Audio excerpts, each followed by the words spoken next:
CountryWide Connect with Andy Thompson and Sarah Perriam-Lampp. Now, one of the developing stories was last week when Andrew Hoggard joined us to talk about the stock exclusion rule update to wetlands. And then he went on to head to the Taranaki region, where our next guest, Mark Hooper, is joining me now. Mark is farming there, as well as being involved with Federated Farmers in the area and the Taranaki Catchment Collective. Mark, thank you for joining us. Hey, did you have Andrew Hoggard in your area last week sort of talking more about these amendments? Yeah, we did have Andrew here, and it was great to be able to catch up with him and touch base on a wide range of subjects actually. And he was also speaking in New Plymouth with David Seymour, so they were doing the whole ACT promotion campaign while they were here too. Yeah, sure. Make the most of it while they're grandstanding on this particular one. So the announcement really is about stock exclusion in wetlands being a bit more practical. What's the sort of feeling after that announcement for farmers on the ground who've been living and breathing the frustration of the wetland definition for some time? Yeah, no, look, it's a really good result overall. Obviously, this goes right back to the National Policy Statement for Freshwater 2020 and a lot of the frustrations that were associated with that at the time that became relevant.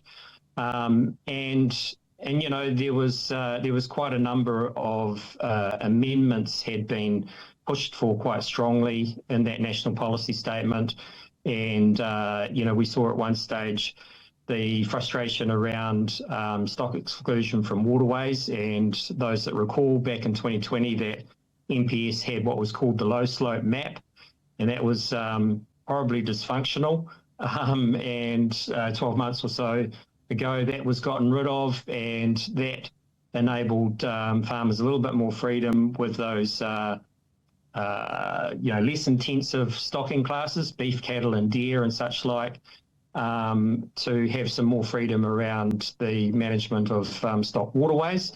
And so this current change is a further extension to that, because even though that change had been made earlier, there was still frustration around stock exclusion from wetlands. And as you say, again, what was defined as a wetland was problematic in itself.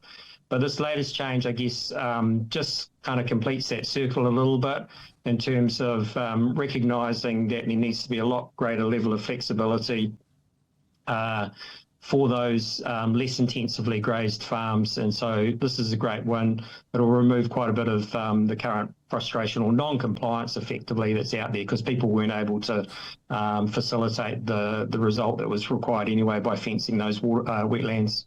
Yeah, so I understand from the chair of the Taranaki Catchment Communities, Donna Cram, that there is new wetlands going on that are currently being fenced in the area, and you've been across this. When you talk about definitions, though, Andrews was quite vague in terms of a general understanding around what is intensive versus extensive farming and when it would need fenced and when it's not. How would you guide farmers to make that decision themselves, or is that going to come down to a council decision? No. I think the definition is reasonably clear. So if you've got beef, cattle, or deer that you are effectively break feeding, or that they're on an annual forage crop, that would classify them as being intensive. So if neither of those categories are being used, then they would be regarded as being extensive or less intensive, and so therefore the rule would then apply. There was another part that we wanted some clarification on. I wanted to understand your understanding of that. Was if a wetland had a threatened species, would that determine whether a wetland needed fenced or not? Well, the actual details of that rule I'm not 100% sure on, but what I do know is that this was one of the points of discussion early on around this, because one of the areas of the country that is you know, potentially benefiting the most from this rule change is our high country areas, and And what has been shown quite clearly in a lot of high country areas that threatened native species actually thrive and do better under grazing because the exotic species and all the weeds are far better controlled, and so therefore the natives aren't shaded out. And so I think overall this is likely to give a better overall outcome from an environmental perspective as well. But you might be perhaps about to touch on it, but it's not an excuse for not doing anything with regards wetlands. Basically, the change here is, and the key feature of that National Policy Statement 2020 was that it was a one-size-fits-all policy. And really we're moving away from that and saying we need a much more bespoke approach, and we can do that through farm plans, for example. And so where there are threatened species that might be present in certain wetlands, then there's an opportunity to identify, well, what is the best way to manage that? Is it by excluding stock, or is it by light grazing at key times of the year? Yeah. What's how do I ask this in a way that you feel you can answer? What's the discussions with your Federated Farmers friends in Southland around the mechanism of farm plans and how to deal with the regional council when you are operating in a vague environment in a transition between governments and freshwater policy? Southland explicitly? Why are you asking Southland? Oh, just that the farmers are needing to have certified farm plans by the 27th of May, and only a handful have done them. Yeah, okay. So we're moving towards a new regime. I think that is still problematic, that rule, because I don't know that it's entirely been dissolved.